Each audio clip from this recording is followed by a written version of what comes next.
예. 하나, 둘.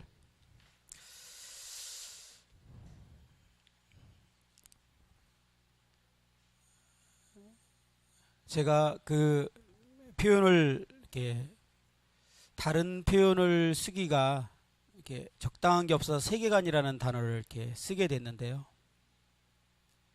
세계관은 안경과 같다 이렇게 말씀을 드렸습니다. 초대교회 성도들은 세계관이 지금 우리가 말씀 본 것과 같은 그런 세계관을 가지고 신앙생활을 했습니다. 그리고 그들은 처음부터 복음을 들을 때 이 하나님의 약속에 관한 소망을 듣고 배우고 그리고 신앙의 기초를 놓으면서 시작을 했어요. 그렇기 때문에 그들이 그 엄청난 고난과 핍박과 어려움 가운데서도요, 거뜬히 이길 수 있었던 힘은 소망입니다. 그래서 히브리서 11장 뒤에 보면 더 좋은 부활을 얻기 위해서 이 고난받을 길을 피할 길이 있었는데도 그것을 피하지 않고 그냥 죽임을 당하는 장면이 기록되어 있어요. 그들은 세상이 감당치 못할 사람들이에요. 그렇게 써 있죠. 그들이 그렇게 살아가는 이유는 믿음인데 무엇에 관한 믿음이냐? 소망에 관한 믿음이었다라는 거예요. 히브리서 11장은 그걸 얘기하고 있어요. 그렇죠?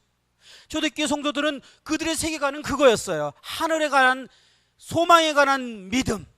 그것이 그들이 이 땅을 토굴과 산속에서 살게 하고 모기 잘림을 당하고 사자의 그 밥이 되기도 하고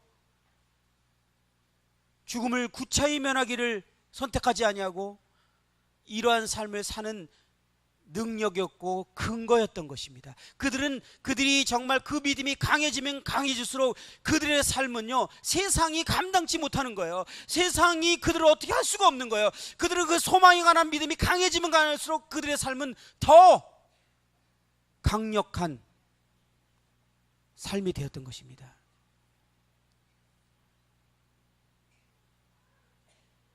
우리와 그들의 이 차이는 무엇 때문에 생겼습니까?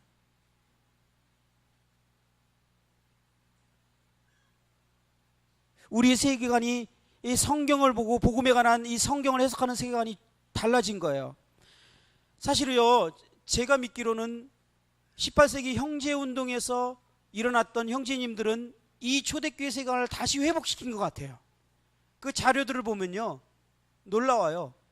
그런데 우리의 한국교회의 세계관은 온전치 못한 것 같습니다. 정직하게 얘기할 수밖에 없어요. 저의 모습을 보면 그래요. 저는 성경을 수없이 봤지만 그게 다 통과됐어요. 그냥 보면서 머리로 알아요. 근데 그것이 제 마음을 움직이지 못했어요.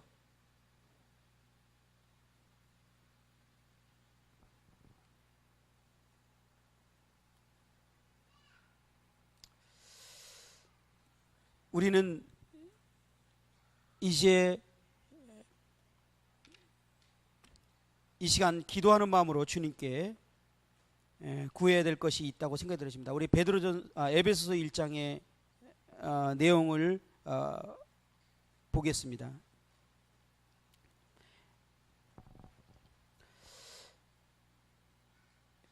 바울이 에베소서에서 그가 에베소 성도들에게 기도를 통해서 간절히 주고자 하는, 그들이 되기를 원하는 어떤 것이 있었습니다.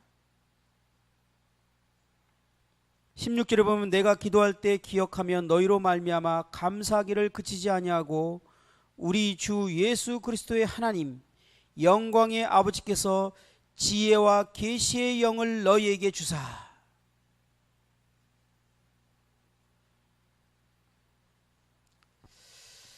바울은요, 에베소 성도들이 성령으로부터 특별한 어떤 깨우침을 받기를 기도하고 있습니다.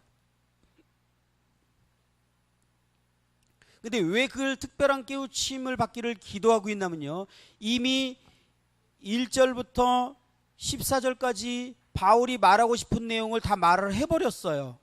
근데 해놓고서도 바울도 이 말이 이게 만족이 안 되나 봐요. 저도 이 소망에 관한 얘기하면 뭔가 만족이 안 돼요. 표현을 못하고 있는 것 같아요. 그래서 이게 진짜 머리로 이해될 게 아니라 성령께서 역사하셔서 깨닫게 되기를 바라는 마음으로 실컷 얘기해놓고 다시 기도해요. 그러면서 18절에 보면 너희 마음의 눈을 밝히사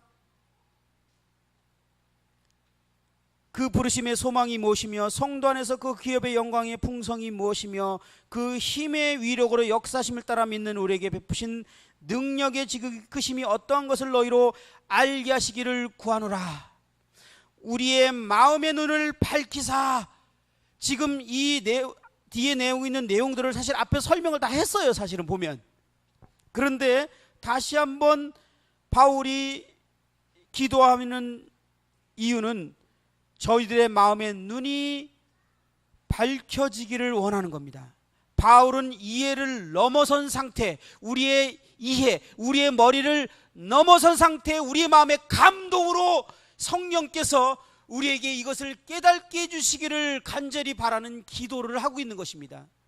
그런데 오늘날 저와 여러분들에게 정말 필요한 기도인 것 같습니다. 사실 제가 말씀드리는 거는요, 새로운 것이 아니에요. 다 하시는 거잖아요.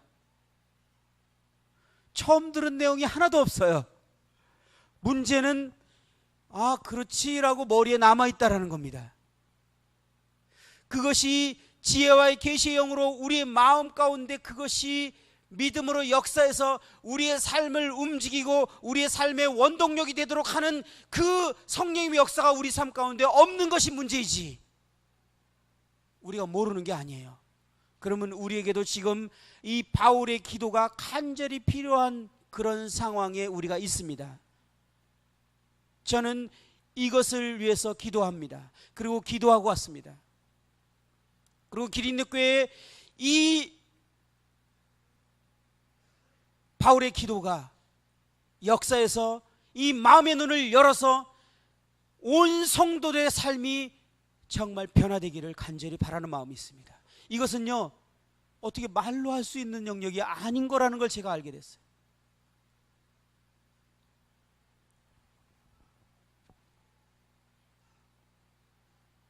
바울이 앞에 이 내용에 대해서 이미 말을 했는데 간단하게 살펴보면 이렇습니다. 3절에 보면 찬송하리로다. 하나님 곧 우리 주 예수 그리스도의 아버지께서 그리스도 안에서 하늘에 속한 모든 신령한 복을 우리에게 주시되. 하늘에 속한 신령한 복,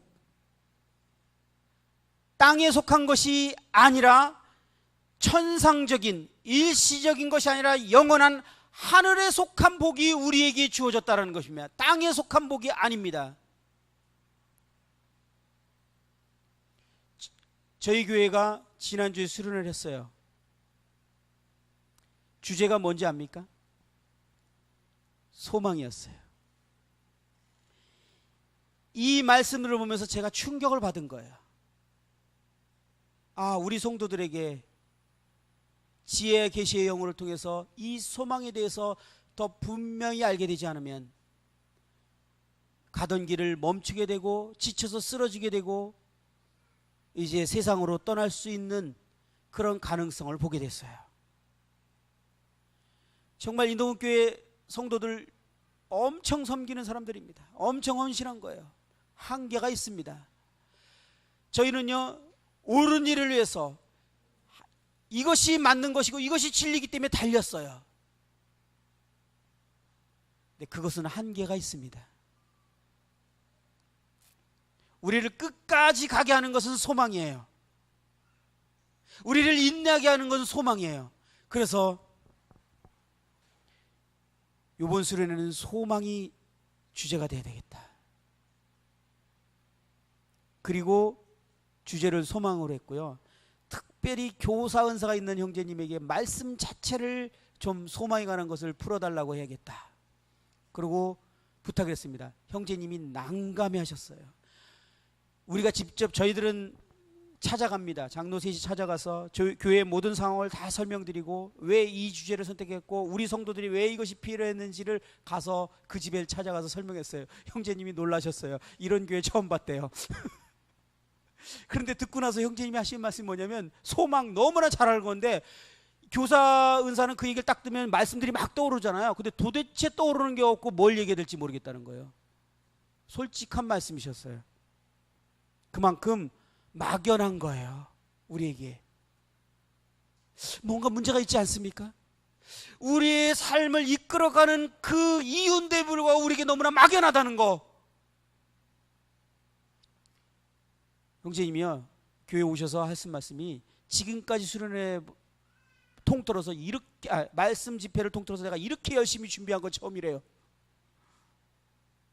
3일 전에 말씀이 정리됐대요. 한 달 동안 내내 기도만 했대요. 저는 이해가 갔어요. 저의 세계관에 충격이 온 게 바로 소망이 너무나 막연하다는 거였어요. 제가 먼저 이 교회의 소망에 대한 말씀을 먼저 전하기 시작했거든요. 근데요, 준비하다 보니까 충격이 되더라고요. 내가 이렇게 막연해? 이렇게 소망에 관해서 이해를 못해?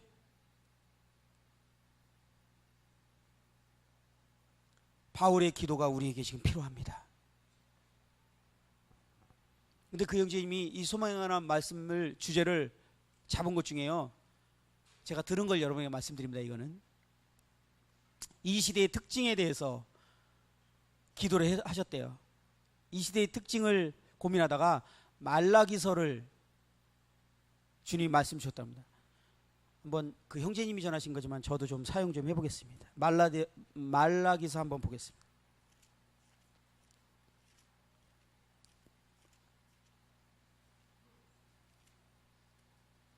3장 13절.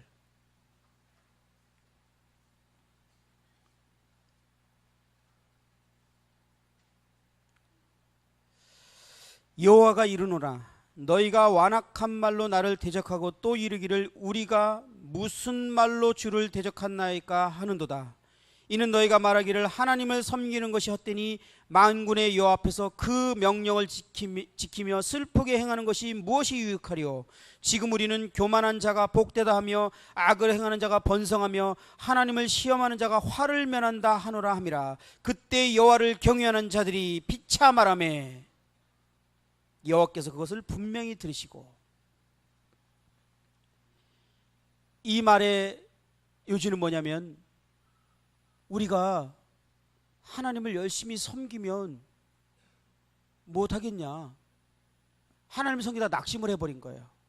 하나님을 열심히 섬겼고 하나님을 섬겨갔는데 얻어지는 게 없는 거예요. 내가 기대한 것이 얻어지지 않은 거예요. 교회에서도요, 열심히 섬겼는데 누가 나를 알아주지 않아요. 열심히 섬겼는데 교회 가운데서 나는 정말 위치도 없어요. 이 세상 가운데서도 하나님을 열심히 섬기고 하나님을 열심히 따르는데 하나님의 열심을 따른 결과가 이겁니까? 이렇게 말하고 있는 거예요.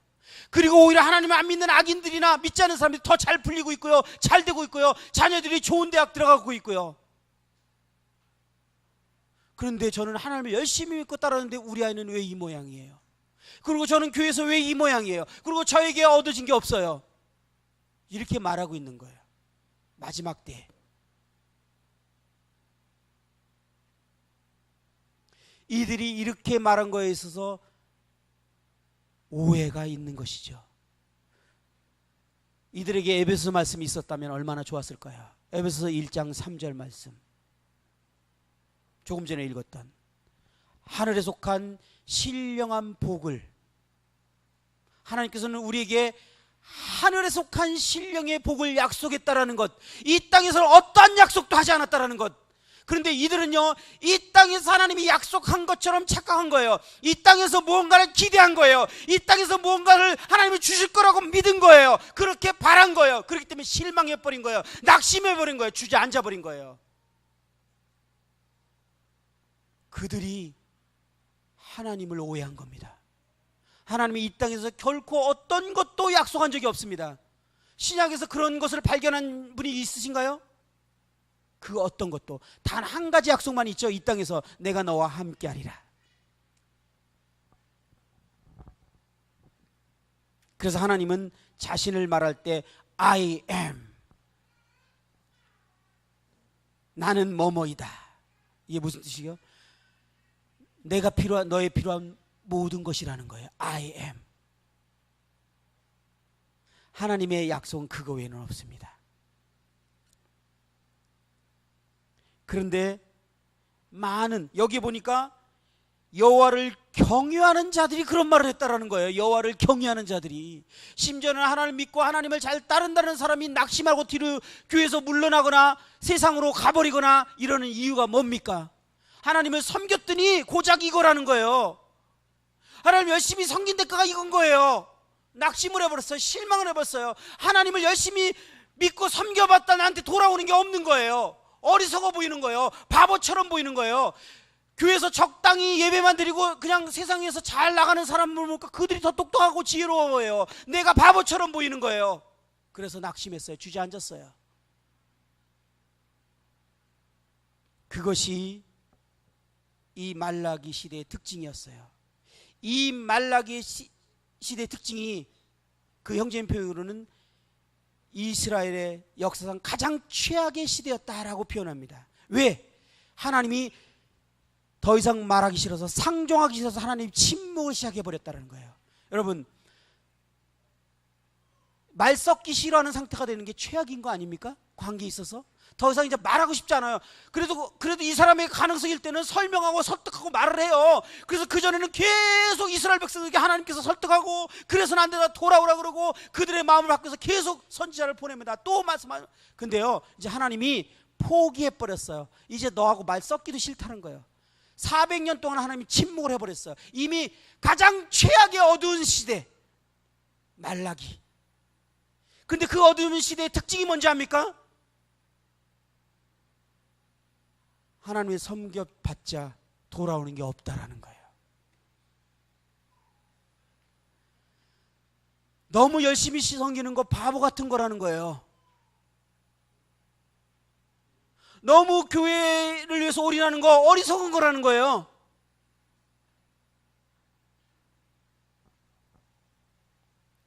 이거는요, 우리 마음에 엄청난 영향력을 주는 한마디입니다. 이거 누군가 한마디만 얘기 딱 해보세요. 그러면 그냥 다 무너집니다.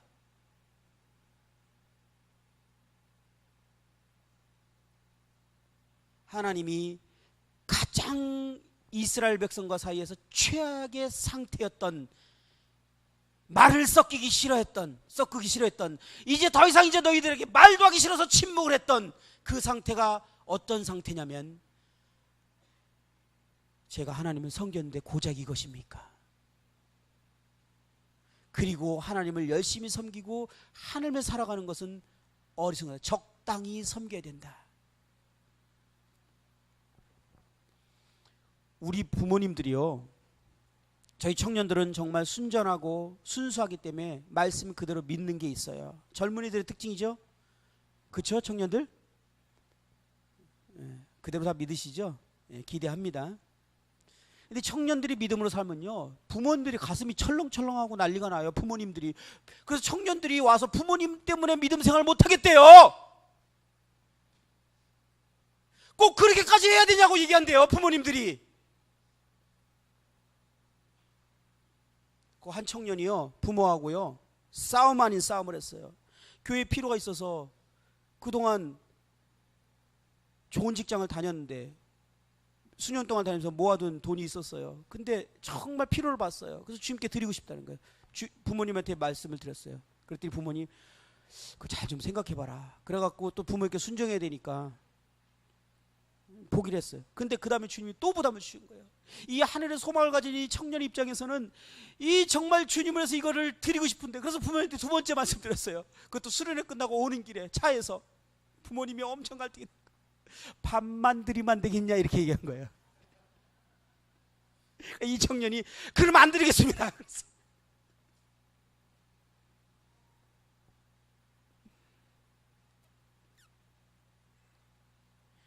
부모님들이 왜 그런지 저 알죠. 자식들 고난받는 거 어렵잖아요. 그죠? 어리석어 보입니까? 아직 뭘 몰라서 그런 것 같습니까? 그래 청년 때는 뭘 모르고 그렇게 하면 믿음 살지만 나중에 세상 살아봐라 나중에 후회할 거다 이런 생각입니까? 누가 옳은 거예요? 누가 맞는 거예요?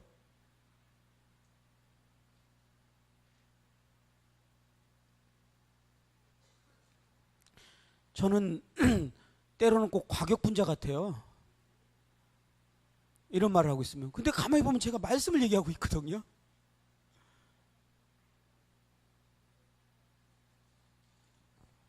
저도 그래요. 어떤 청년이 정말 그 주님께 헌신하고 물질을 드리는 거 보면 제가 가슴이 철렁철렁해요. 저러다가 나중에 날 원망하는 게 아닐까. 그래갖고 너무 걱정이 돼갖고 너는 왜 이렇게 주님께 드리는 게 고민 없이 드리냐 그랬더니 저를 얼마나 부끄러운데 저는 하늘이 소망이거든요. 그러고 나서 모든 걸 보상받으려고 그래요. 근데 제가 얼굴이 뜨뜻해서 더 이상 물어보지 못했어요. 진짜 믿더라고요. 그는요 복음 제대로 믿은 거예요.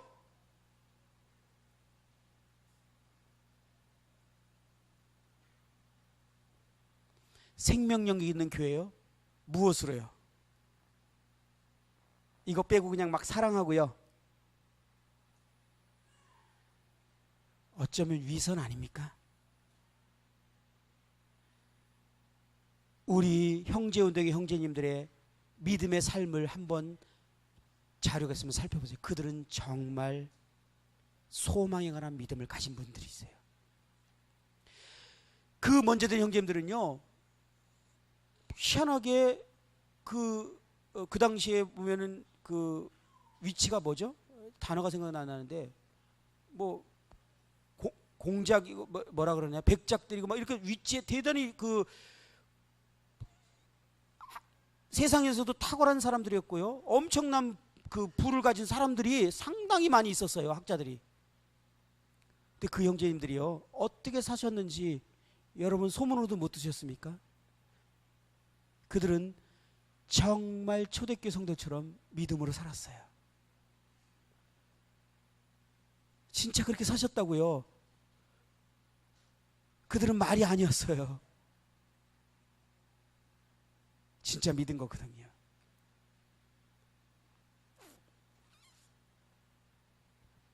우리는 형제 그 전통을 이어받았대요. 그 영성을 이어받았대요. 그래서 교회 진리를 알고 있대요. 저 어쩔 땐 그런 얘기하면 창피해요. 기독교사를 연구한 사람은 그들이 어떤 삶을 살았는지 알거든요. 그럼 우리를 보고 교회 진리, 만인제사장, 노를 쓰고 만찬 떼고 이겁니까? 아니에요. 교회 생명력이 교회 진리예요. 그리스도의 표현이, 그리스도의 살아있는 해석이 이 땅에 하나님을 재현하는 것이 교회인 것이에요. 하늘의 소망을 가지고 서로 사랑하며 이 믿음을 가지고 살아가는 이 교회, 세상 사람들이 보고 도전받는 세상의 빛과 소금이 되는 이 교회, 이것이 진짜 진리 아닙니까? 형님들은 그렇게 사셨어요. 그렇기 때문에 영향력이 미쳤던 것이거든요. 전 세계적인 영향력을 미칠 수밖에 없었던 것이거든요. 초대교회 성도들이 별별 없는 것 같지만 로마를 다 복음화시켰던 것은 영향력이었어요. 연병과 같았어요. 그들의 삶이 영향력이 있다니까요. 말이 영향력이 아니었던 거예요. 삶이 영향력이었던 거예요. 그들의 삶이 어떤 영향입니까? 하늘에 간직한 소망, 그 믿음, 그것을 하는 형제의 사랑, 이거는 교리가 아니었고 실제였어요. 생명력이 있는 교회의 특징입니다. 에베소로 좀 가세요.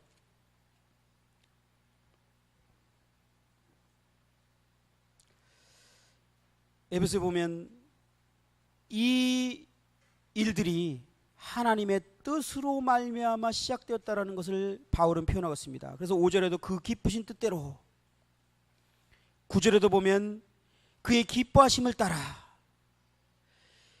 11절에 보면 그의 뜻의 결정대로 일하시는, 하나님의 영원전부터 갖고 있던 그 어떤 뜻에 의해서 이 모든 것들이 시작되고 이 모든 것들이 하나님의 기쁘신 뜻에 의해서 시작되었는데 그것이 우리에게 복음으로 임한 것입니다. 우리에게 그 소식이 전해진 것이에요. 그것을 믿음으로 받을 때 우리에게 그것이 약속이 되어지는 거예요. 놀라운 사실이에요. 하나님의 기쁘신 뜻.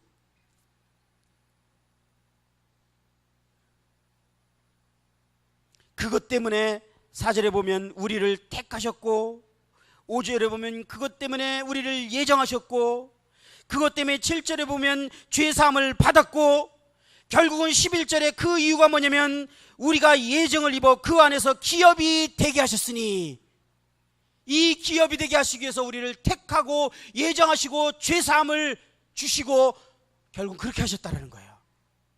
우리에게 기업을 주시기 위해서. 그래서 그렇게 하셨다는 거예요. 그리고 13절 14절에 보면 그 안에서 너희도 진리의 말씀 곧 너희의 구원의 복음을 듣고 그 안에서 믿어 약속의 성령으로 인치심을 받았으니 이는 우리의 기업의 보증이 되사 그 얻으신 것으로 속량하시고 그의 영광을 찬송하게 하렵니다. 우리에게 성령을 주신 이유가 뭐라고요? 우리에게 성령을 주신 이유, 우리 구원받으면 성령이 오시는 거잖아요. 우리의 구원은 성령님이 내주셔야 하시는 것입니다. 성령을 주신 이유가 무엇이라고요? 약속의 성령, 보증.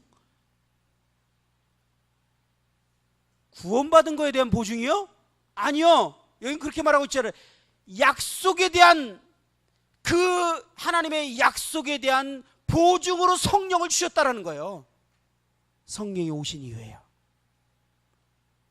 그리고 우리의 삶을 이끌어간 성령님은 그 약속을 성취하는 데 위해서 우리를 도우시고 이끄시기 위해서 오신 거예요.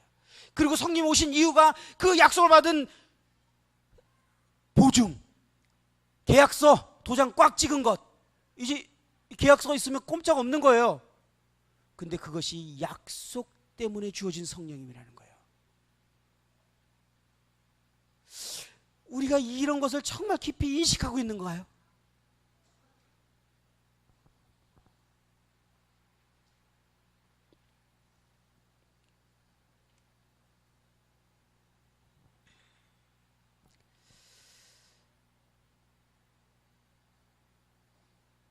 윌리엄 맥도날드 형님 주석을 이렇게 봤더니 영적인 것들에 대한 올바른 이해는 인간의 영리한 머리가 아닌 마음인 것들을 가르치고 있다라고 주의를 써놨더라고요. 그래서 하나님의 계시는 그분을 사랑하는 자에게 주어진다. 결국은 하나님의 마음을 사랑하는 사람에게 하나님의 마음을 알게 되는 건데 그것이 지혜와 계시의 영인데 이 머리가 아니라 마음으로 이 사실이 올 때 이 하나님의 그 계획과 하나님의 그 뜻이 마음으로 열정이 전이되면요 사람이 정상적으로 살 수 없어요. 바울은 내가 미쳤어도 주를 위해 미친 걸로 보여서 사람들이 쟤는 미친 애 같아. 이 하나님의 그 열정이 하나님의 계획이 계시로 말미암아 마음에 와버린 거예요. 바울은요 다른 사람 볼 때 좀 미친 사람 같아.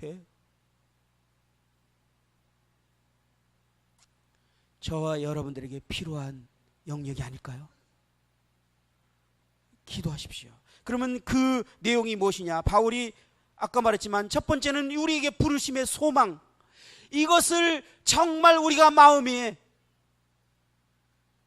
이 진리가 머리가 아닌 마음으로 오기를 원하는 거예요. 부르심의 소망이 무엇인지, 그리고 성도 안에서 기업의 그 영광의 풍성이 무엇인지, 그게 머리가 아니라 마음으로, 우리 머리로 지금 다 이해하고 있는데요 와닿지가 않아요. 이것은 기도가 필요합니다. 정말 기도로만 되어지는 일이라고 바울은 말하고 있어요. 온 교회가 기도하셔야 됩니다. 그리고 우리에게 베푸신 능력의 지극히 크심이 어떠한 건지, 바울은 이 세 가지를 위해서 지혜와 계시의 영을 우리에게 주실 것을, 우리의 마음이 이것을 알게 되기를, 우리가 머리가 아닌 우리의 마음에서부터 그것이 감동으로 주어지기를. 우리는 마음이 움직여야 삶이 움직여집니다.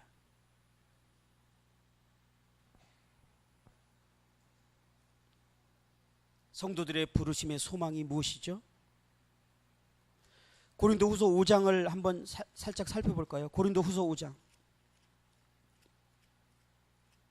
제가 이런 소망과 풍성을 어떻게 설명할 수 있을까요? 저는 이 영역을 얘기할 때는 제 가슴이 답답해서 너무 괴롭습니다.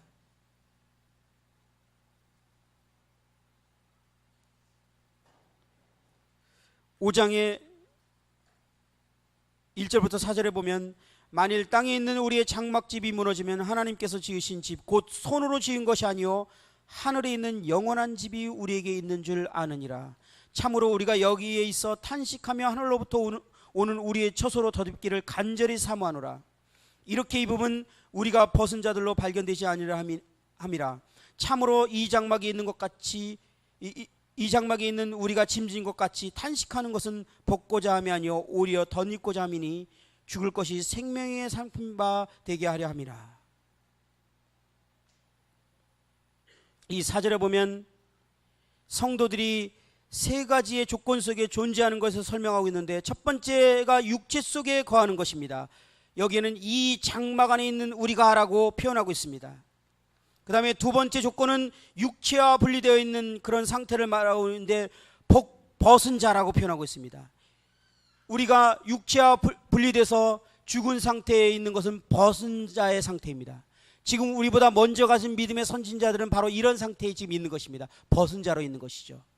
그러나 우리의 소망은 벗는 것이 아닙니다.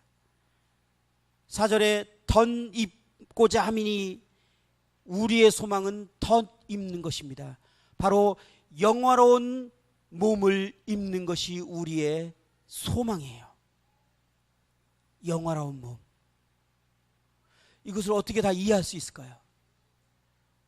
그리스도와 같이 되는 것.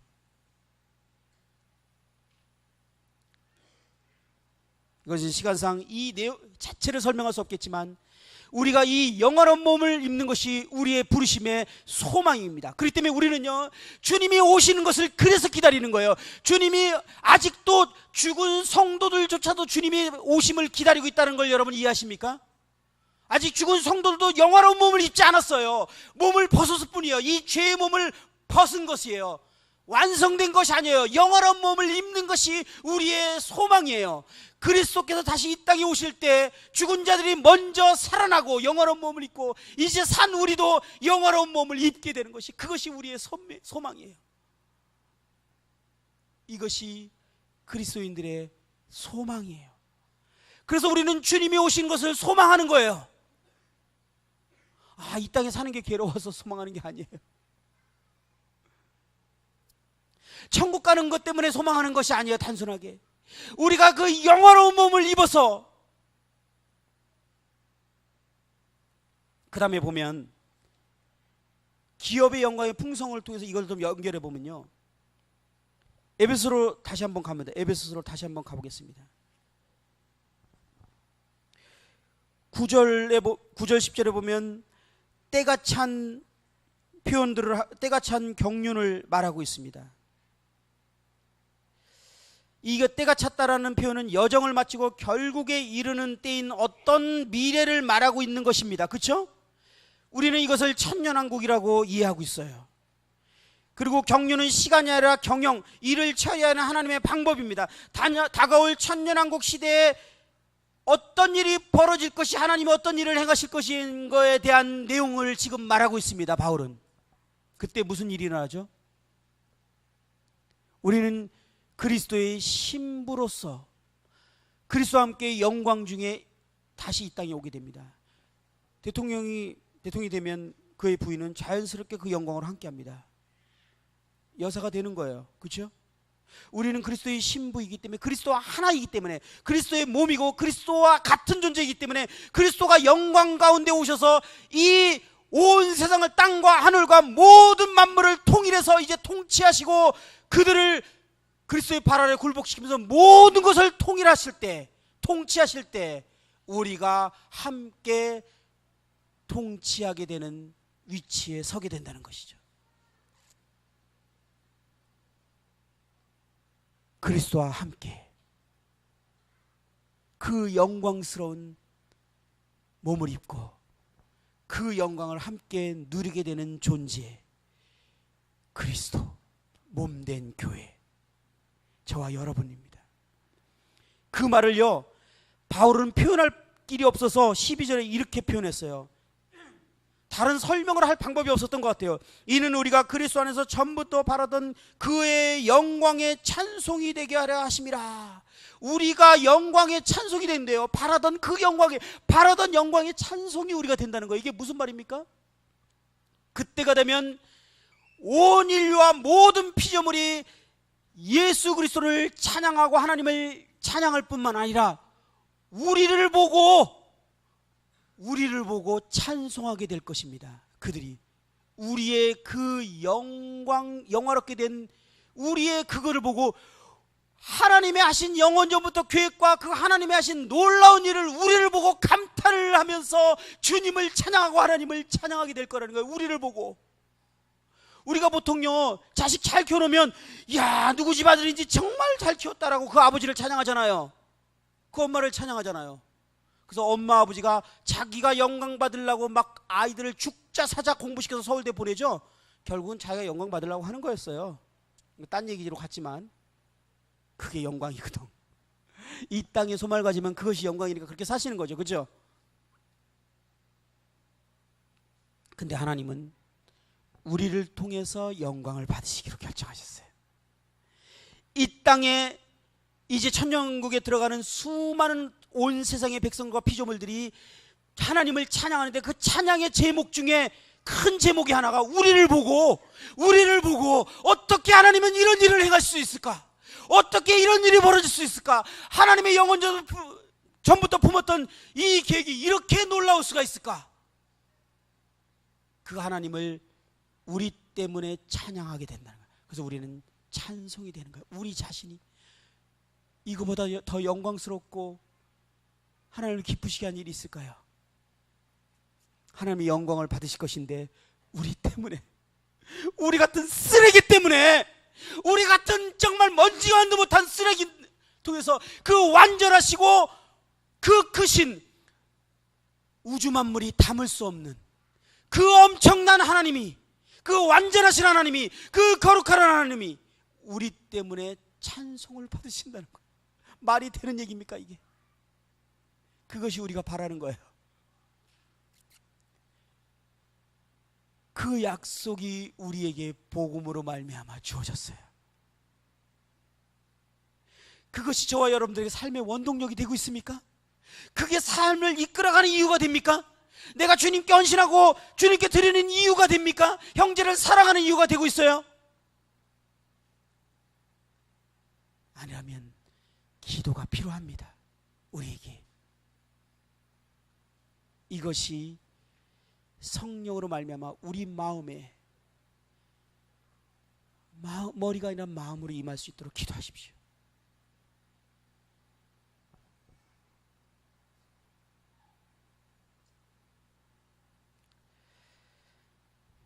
그리고 더 놀라운 것은 그 힘의 위력으로 역사심을 따라 믿는 우리에게 베푸신 능력의 지극히 크심이 어떠한 것을 너희로 알게 하시기를 구하노라. 의심이 많는 우리들에게, 특히 어제 말씀드렸던 정서적으로 문제가 많은 분들의 특징이 있죠. 신뢰하지 않는 거예요, 누구 말을. 그런데 하나님이 약속으로 우리를 부르셨어. 그러니 얼마나 신앙생활이 어렵겠어요. 그런데 이 하나님이 그런 우리의 연약함을 이해하고요, 그의 능력이 그리스도 안에서 역사하사 죽은 자 가운데서 살리시고 하늘에서 자기의 오른편에 앉히사 모든 통치와 권세와 능력과 주권과 이 세상뿐만 아니라 오는 세상에 일컫는 모든 이름 위에 뛰어나게 하시고 또 만물을 그 발 아래에 복종하게 하시고 그를 만물 위에 교회의 머리로 삼으셨느니라. 지금 무슨 말을 하고 있냐면, 하나님의 능력이 우리를 그 약속을 결국은 성취하고 이룰 것인데, 그 능력이 어떤 능력이냐면요, 그리스도를 죽은 자 가운데서 살리신 능력이고 그리스도를 하나님 우편에 앉히신 능력이라는 말을 하고 있는 거예요. 이 말씀의 의미들을 가만히 보면요, 지옥의 모든 권세들이 그리스도를 무덤에 가둬두고 난 다음에 결코 살아나지 않게 하려고 모든 총력을 다 기울인 거예요. 그런데 하나님의 능력은 그 어둠의 세력이 총력을 기울여봤자 그를 부활하게 했어요. 사단이 실패했네, 부활해버렸네, 그러면 승천은 맞겠다. 모든 어둠의 세력의 지역의 능력들이, 모든 권세들이 예수 그리스도를 하나님 우편에 앉히지 못하게 하려고 총력을 기울였습니다. 근데 하나님의 능력은 그리스도를 하나님 우편에 앉히셨어요. 그 능력을 말하는 거예요. 그 능력. 왜 이렇게 표현하는 줄 아십니까? 어둠의 세력들이 여전히 우리에게 이 부활 삶을 살지 못하도록, 이 하늘에 앉히운 소망을 가지고 살지 못하도록, 이 땅을 바라보고 살도록 역사하고 있다는 거예요. 계속 우리를 그렇게 살도록 한다는 거예요. 근데 하나님의 능력은 그리스도를, 그 어둠의 세력을 이기신 능력이에요. 그리스도를 하늘에 앉히신 능력이에요. 사단의 권세가 결코 우리를 이 땅에 붙들어주지 못하는 것입니다. 사단의 권세를, 그러니까 결코 우리를 땅에서 개처럼 땅에 있는 음식을 주워 먹고 살도록 하지 못하게 할 것입니다. 그런데 문제는요, 우리에게 요구되는 것이 있는데 그 믿음이에요. 그것에 대한 믿음. 우리가 이 믿음을 간직할 때 사단은 결코 하나님의 능력을 이길 수 없습니다. 우리는 그래서 이 믿음을 가지면요, 세상을 이깁니다. 세상을 이기는 것입니다. 하나님을 믿는 사람들은 세상을 이기는 것입니다. 그 믿음이 이기는 것이 무엇이냐? 우리의 믿음입니다. 하늘에 관한, 소망에 관한 믿음. 그것은 바울이 그것을 얘기하고 있어요. 그 하나님의 성령님이, 그 능력의 성령님이 우리 안에 계시다는 거예요. 그런데도 이런 삶을 못 산다는 것은 알지 못하기 때문에, 믿지 않기 때문에 그렇다라는 거예요. 여러분, 우리는 이제 더 이상 무지한 자가 돼서는 안 됩니다. 이 진리를 알아야 돼요. 이 진리를 참으로 믿어야 돼요. 그리고 그것이 우리의 삶 가운데 영향력을 미쳐야 돼요. 22절에 결국은 만물을 그 발 아래 복종하게 하셨으니 그를 만물 위에 교회의 머리로 삼으셨느니라.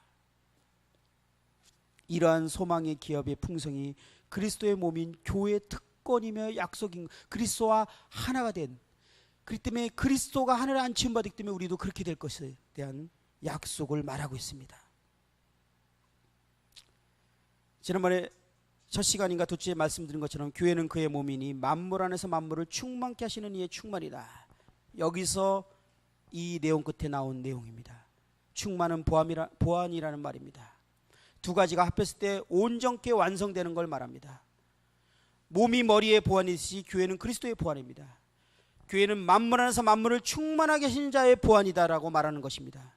그 어떤 시대에도, 그 어떤 때에도 이와 같은 특권을 교회가 가진 적이 없습니다.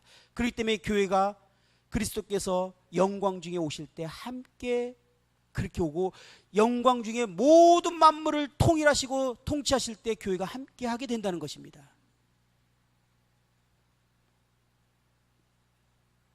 이 부르심의 소망을 마음에 믿을 때 열매가 무엇이라고 말했습니까? 결국은 사랑으로. 그래서 에베소서 1장 15절에도 이로 말미암아 주 예수 안에서 너희의 믿음과 모든 성도를 향한 사랑을 나도 듣고. 결국은 사랑을 얘기할 때는요, 꼭 이 얘기예요. 결국은 믿음을 얘기할 때는 꼭 소망이에요. 결국은 사랑을 얘기할 때는 소망이에요.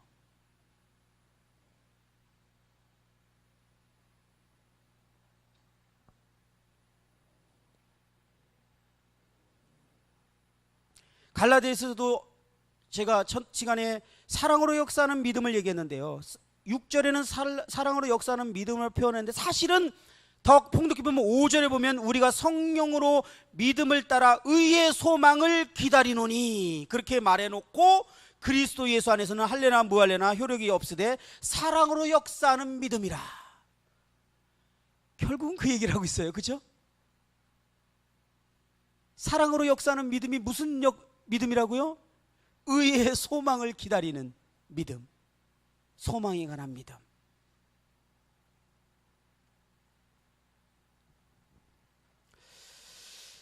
우리는 한 소망 안에서 함께 부르심을 받은 자들이라고 에베소 4장 4절에 말하고 있기 때문에, 그렇기 때문에 우리는 서로 사랑할 수밖에 없는 존재가 된 겁니다. 이것을 누가 이해하겠어요? 이 부르심을 누가 알겠어요? 요한일서 3장 2절 말씀을 한번 다시 돌아가 보겠습니다. 요한일서 3장 2절.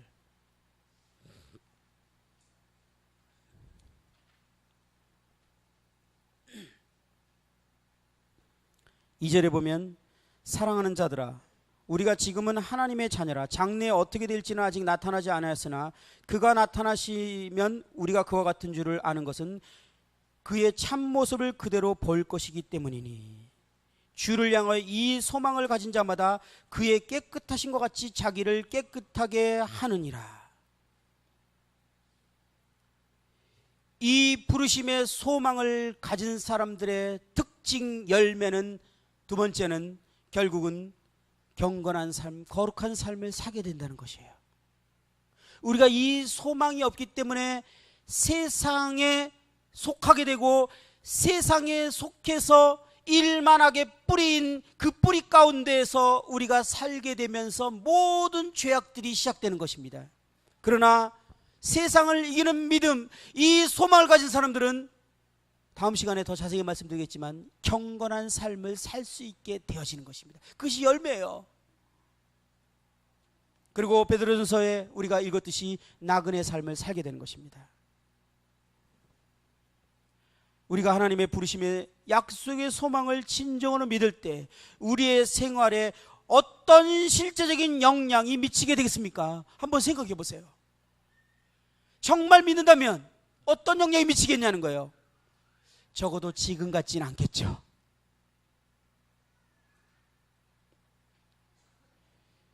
우리의 삶이 이 세상의 여러 가지들로 얽매이도록 방치하고 두지는 않게 될 것입니다. 우리가 하늘의 이 소망을 사모하기 때문에 땅의 것에 대해서 느끼고 생각하는 느낌이 다를 겁니다. 저는요, 이런 얘기를 종종 해요. 여러분이 예전에 본 책에 보면 이런 얘기 있죠. 보트에 대한 예화를 얘기하면서 보트를 오른쪽으로 45도로 방향을 키를 설정해서 딱 설정을 고정해 놓습니다.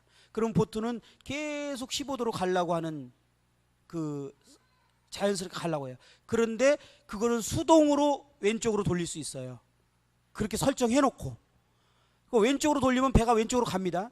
근데 끊임없이 저항을 받아요. 오른쪽으로 가고 싶은 저항을. 왼쪽으로 해놓으면 저절로 갈 거를 오른쪽으로 해놓고 끊임없이 다니는 거예요. 우리의 가치관은 땅에 있어요. 우리의 세계관은 땅에 있어요. 땅이 좋아요. 그런데 그냥 성경에서 교회 나오면 맨날 하늘을 그냥, 우리는 돈이 좋아요. 세상의 명예가 좋아요. 그런데 우리는 그냥 하늘에 살아가는 거예요. 가치관은 여기 있는데 일로 가려니까 맨날 저항을 하면서 땡기고 있는 거예요. 이거 얼마나 불편한 삶이에요. 우리의 생각이, 우리의 가치관이 변화되면요, 자연스러운 삶이에요. 그래서 세상에 있는 것들이 무의미하게 되는 거예요. 제가 구원받자마자요, 저희 교회에서 들은 복음을 딱 구원받자마자 제가 제일 먼저 한 고백을 말씀드린 적이 있어요. 구원받다며 구원 간증한다며요. 딱 끝나고 사역하시는 형님에게 구원 간증 때 그랬어요. 하나님, 저는 이제 청소부가 되거나 똥치는 사람이 돼도 상관이 없습니다. 그 당시 제일 천한 직업이었거든요. 지금은 그렇지 않아요. 그렇게 고백을 했어요. 진짜 마음에서부터 우러나는 마음인 거예요. 그래도 나는요, 괜찮은 거예요. 이제 나는 이 세상에서 직업의 의미나, 이게 나에게 의미가 없어졌어. 제가요, 그 당시 레크레이션 강사였는데요, 진짜 잘 나가는 사람이었어요. 아시잖아요. 저 옛날에 레크레이션 모임에서 할 때 잘했죠. 아시는 분 아시죠? 아직도 그런 사람으로 기억하는 사람이 있어요. 제가요, 한국에 있는 레크레이션계에서 학생들 캠프에서 저보다 잘하는 사람을 찾아보려고 어떤 한 사장이 전국을 뒤졌는데 못 찾았대요. 너처럼 잘하는 사람 못 봤다 그래서 제가 좀 있으면 텔레비에 나올 사람이었어요. 김재동이 제 후배예요. 저는 그런 출세가도를 막 달리고 있는데 갑자기 주님을 딱 만나는 거예요. 이게 의미가 없는 거야. 이게 나한테 하고 있는데 왜 이렇게 의미가 없어? 3년을 기도했어요. 하나님, 제가 계속 이 일을 해야 됩니까? 저는 정말 하고 싶은 게 있는데요. 그게 뭐냐면 교회를 섬기고 싶은 거예요. 근데 주님 말씀 안 하시고, 그래서 3년 동안 기도하면서 이 일을 했네요. 구원받고 난 이후에도. 누가 말한 게 아니라 저에게 의미가 없어 이게요. 왜 이렇게? 그런데 성실하게 하라고 그래서 정말 성실하게 한 것뿐이에요. 의미가 없는 거예요. 그래서 구원간증을 딱 하고 나니까 그 사역하신 님이 오더니 제 어깨를 툭툭 치면서, 젊은 친구가 안 됐네. 구원받았는데 왜 안 됐어? 이 세상에서 안 됐다고. 이 세상 끝났다고. 근데 그 얘기를 듣는데 왜 이렇게 기분이 좋아? 안 됐다고 하는데 기분이 왜 이렇게 좋아? 막 가슴이 그냥 터질 것 같아. 기분이 너무 좋아. 이 세상에 안 됐다는데 왜 이렇게 기분이 좋은지 몰라. 이것이 복음의 능력이에요. 왜? 소망에 관한 복음을 들었기 때문에.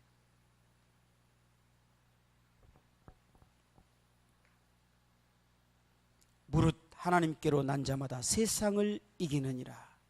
세상을 이기는 승리는 이것이니 우리의 믿음이니라.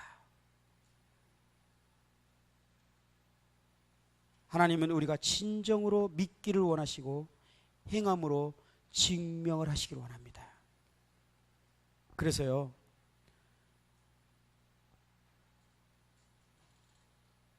하나님께서는 우리가 이것을 진짜 믿기를 원해요. 성경에 보면 야곱이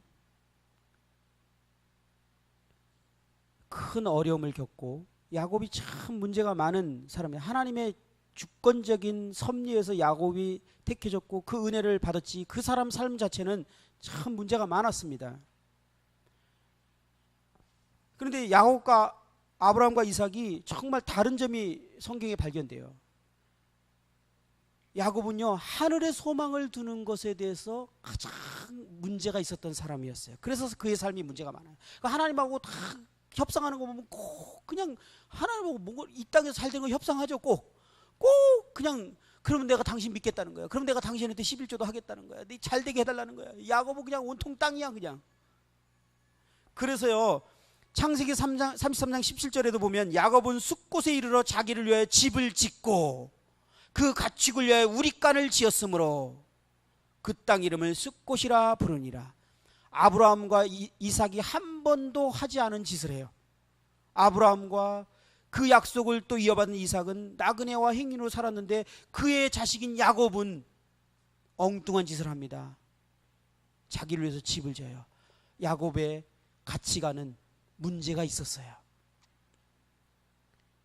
그리고 19절에는 그가 장막을 친 밭을 세겜의 아버지 하몰의 아들들의 손에서 백크시타에 샀으며, 또 땅도 삽니다. 잘 먹고 잘 살아보겠다는 거죠. 그리고 바로 그 다음 장에 이어지는데 야곱의 딸 디나가, 레아의 딸 디나가 그 땅을, 이제 세겜 땅을 보러 가다가 엄청난 일을 당합니다. 겪어서는 안 될 흉측한 일을 당하게 되죠. 여자로서의 인생에 지울 수 없는 치욕을 당합니다. 결국은 자녀들이 그 가치관을 그대로 배운 거거든요. 하몰의 아들 세겜에게 엄청난 일을 당하고, 그때 이제 하나님께서, 그리고 그 자식들이 엄청난 사건을 저지릅니다. 살인하는. 그때 하나님께서 35절에 이제 야곱에게 나타나서 말합니다. 베델로 올라가라. 야곱이 35장 3절에 우리가 일어나 베델로 올라가자.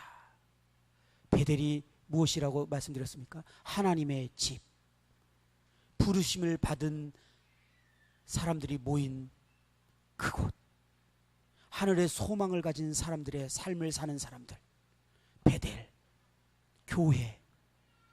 우리가 다시 이것을 회복하자라고 말합니다. 그들이 자기 손에 있는 모든 이방 신들과 자기 귀에 있는 귀고리를 야곱에게 주는지라. 이방인 신들을 그 자녀들하고 종들이 다 이방 신을 뒀어요. 왜 이방 신을 뒀어요? 이방 신은 목적이 뭐죠? 신을 두는 목적은 뭐예요? 다 복 빌라고 신을 두는 거잖아요. 이 땅에서 잘 먹고 잘 살라고 뭔가를 다 둔 거예요. 그렇죠? 땅의 풍요, 안전, 행복, 이것을 위해서 다 이방신들을 각각 둔 거예요. 결국은 그 자식들도 그 종들도 다 이 땅의 삶에 안주해 버렸어. 그리고 귀골이 뭐예요? 이 땅의 유행, 눈에 보이는 것, 풍습, 그걸 그대로 따르며 살았어요. 증명하는 거예요. 그 삶이, 야곱과 그의 가족들의 삶이 약속의 부르심을 따라 살지 않았고 아브라함과 이삭의 믿음을 본받지 못한 야곱의 삶이 그대로 드러나지 않습니까? 우리는 야곱같이 살고 있습니까? 아브라함처럼 살고 있습니까? 결국은 야곱의 삶은 부끄러움을 당하는 것입니다. 교회가 하나의 소망을 잃어버리면요, 비참해져요. 비참해지거나 아니면 세상에서 달리게 되거나.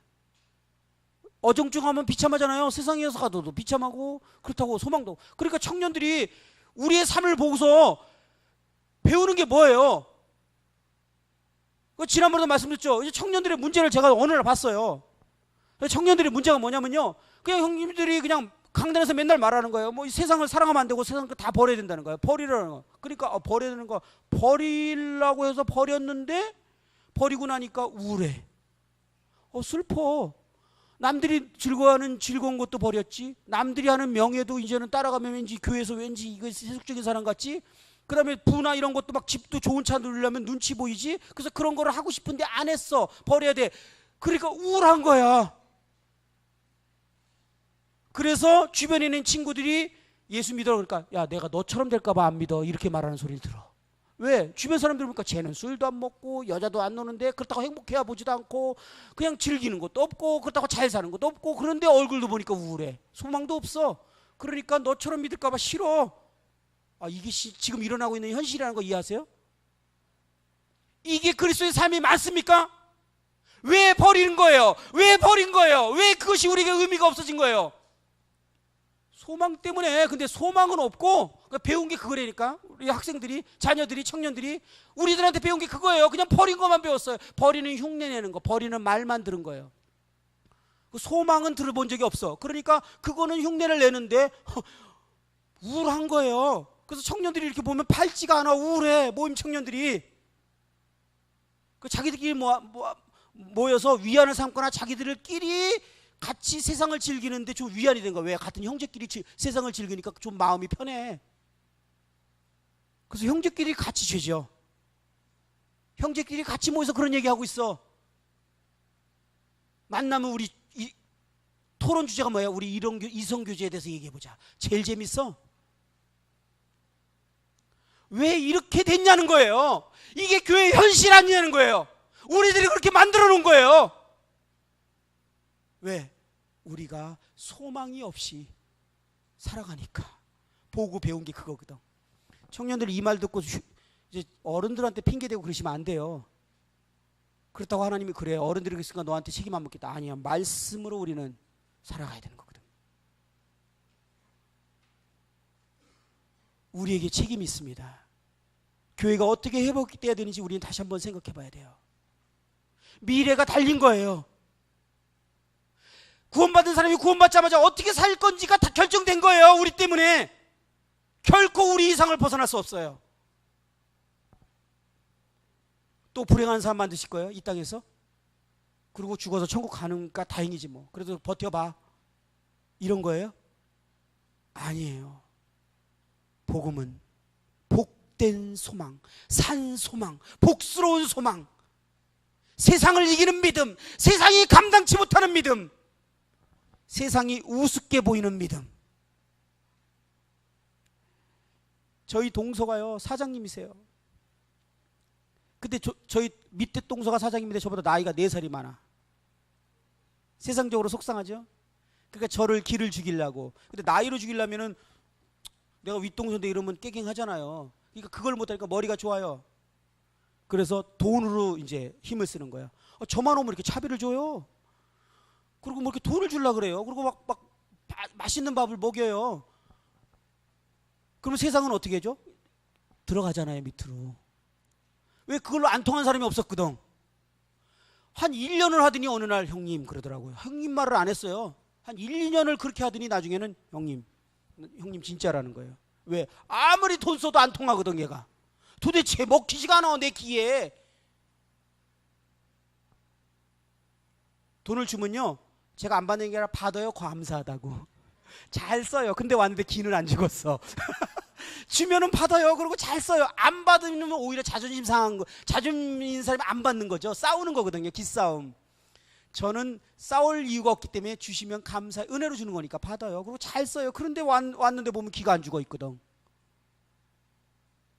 여러분, 이것은 소망이 아니면 불가능한 거예요. 그렇죠? 우리에게 있는 이 복스러운 소망. 성경은 그 다음에 제가 이제 시간이 많기 때문에 이거는 못 다루고 들어가겠습니다. 그 다음에 많은 내용들이 뭐냐면 준비를 했는데요. 기다리라, 참으라, 다 그 얘기야. 이 성경을 읽어드리면요, 이거 1시간 또 다룰 거예요. 왜 이렇게 이런 말이 많냐는 거예요. 약속하시는 이는 미쁘시니 우리가 믿는 도리의 소망을 움직이지 말며 굳게 잡고 서로 돌아와 사랑과 선행을 격려하며 모이기를 피하는 어떤 사람들의 습관과 같이 하지 말고 오직 권하여 그날이 가까움을 볼수록 더욱 그리하라. 하나님은 미쁘시다는 거예요. 약속하시는 미쁘시다는 거예요. 그 이어보면 하나님은 약속을 변개치 않는, 거짓말할 수 없는 소망의 닷을 든든히 잡고 기다리라는 거예요. 다 그 얘기예요. 잠깐이면 오시리가 오시리니 지체지 아니하리라. 왜 이렇게 이런 말이 많은 거예요? 성경에는요. 이 말을 들으면 우리가 정말 가슴이 막 뛰고 정말 소망이 다시 일어나고 이래야 되는데, 맞아. 그리고 지나가죠? 뭐 기다릴 만큼 괴롭지 않잖아요.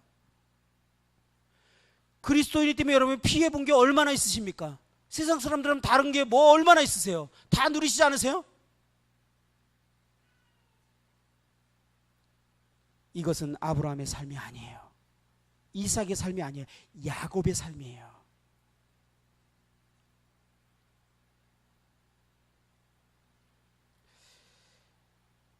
여러분들, 제가 이 세상을 이기는 믿음에 대해서 2시간을 하려고 했습니다. 왜냐하면 이것은 우리에게 너무나 중요한, 다시 회복해야 될 진리이기 때문에. 이것이 교회가 회복되지 않으면 교회는 가망이 없습니다. 그 어떤 것도 프로그램일 뿐이지, 흉내지 결코 몸된 교회 역할을 할 수 없을 것입니다. 이것을 회복합시다. 이것은 기도로 시작돼야 됩니다. 그리고 주님이 이것을 우리에게 보이셔야 돼요. 믿음의 소망, 산 소망. 이것으로 말미암아 우리가 서로 사랑하게 되고 세상을 이기는, 세상에 속하고 세상에 나아가지만 세상을 이기는 믿음을 갖는 그러한 교회, 세상에 빛과 소금이 되고 영향력을 미치는 교회, 세상에 그리스도의 표현이 되고 그리스도를 해석하는 교회, 그리스도 하나님을 드러내는 교회, 세상 사람들이 소망을 묻을 때 대답할 것을 예비하는 교회, 이런 교회가 그리스도를 살아내는 교회입니다. 이런 교회가 되기를 함께 기도했으면 좋겠습니다.